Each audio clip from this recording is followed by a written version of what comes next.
Bonjour à tous, c'est l'heure de votre quotidienne Quintet Flash et direction ce vendredi l'hippodrome de Vincennes à l'occasion du prix Aletheia, un lot de qualité qui a réuni 14 partants qui vont en découdre sur la distance de 2850 mètres.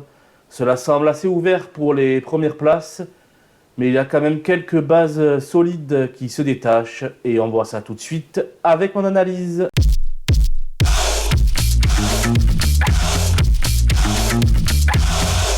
Les bases avec le 14 Happy Valley qui reste sur une excellente troisième place du côté d'Angers. Cette excellente finisseuse sera cette fois-ci déférée des postérieurs. Elle peut profiter de ce bel engagement pour renouer avec la victoire. Ici, ce sera la jument à battre. Le numéro 11, Gamay de Liton, l'a fait à la manière des forts en dernier lieu. Il aime bien prendre le trait à son compte et si tel est le cas, il va quand même falloir aller le chercher. C'est un solide point d'appui ici.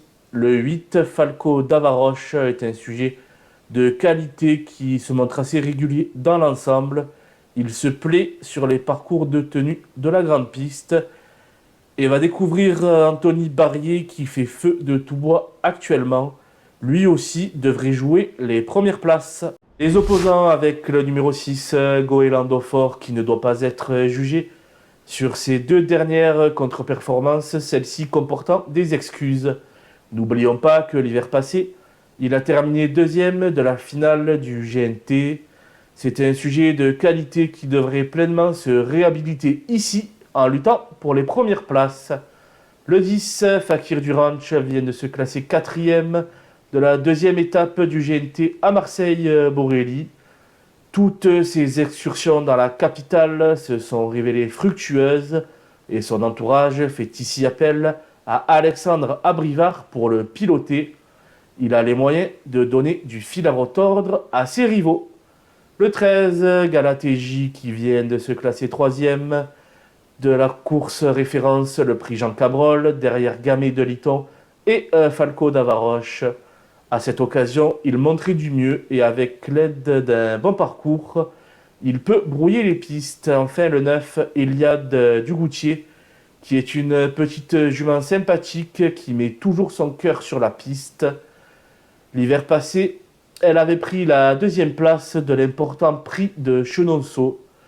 Certes, elle me semble barrée pour la victoire, mais une petite place en bout de piste peut lui revenir. Mon coup de poker sera le numéro 2, Héros d'Armes, un sujet de grande qualité mais qui manque de praticité.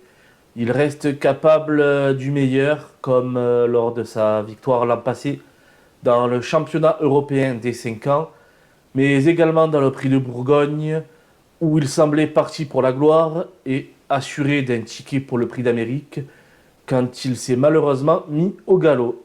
Il reste également capable du pire, comme dernièrement dans le prix Kerjak, où sa fin de course m'a franchement inquiété.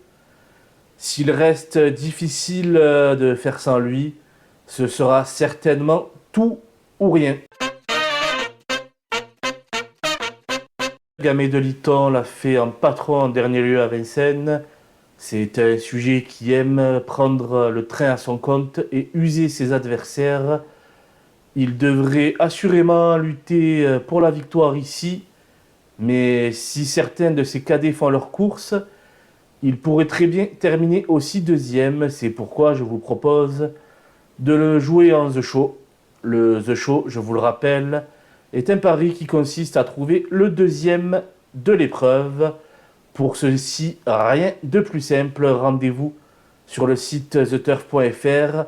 The Turf double votre premier dépôt jusqu'à 100 € en utilisant le code promo FlashTurf.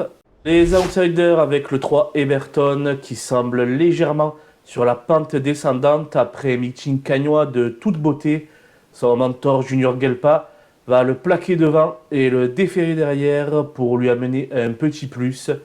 Cela pourrait lui permettre de glaner un chèque en fin de combinaison. Le 7, Disco des Molans, n'a pas rassuré ses supporters lors de ses dernières tentatives.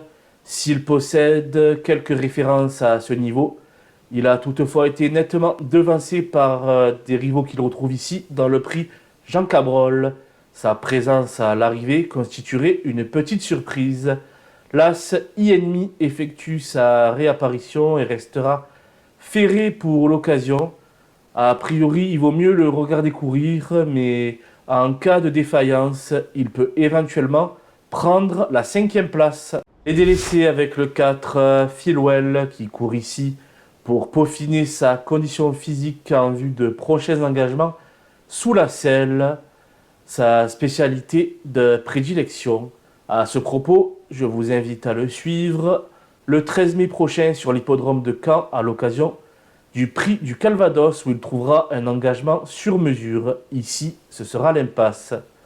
Le 5, Fulton, qui est lui aussi un grand spécialiste des épreuves au trot monté.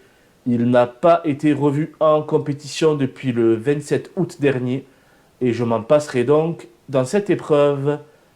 Et pour terminer, le 12 Éveil du Châtelet, qui lui aussi est un champion au trot monté. Il avait gagné en 2017 le prix de Vincennes. Depuis, sa carrière a été émaillée par de nombreux soucis de santé. Ici, ce sera mission impossible. Voilà, nous avons passé en revue les 14 chevaux de ce prix Aletheia. Je vous laisse avec mon pronostic et mes conseils de jeu. Bon jeu à tous!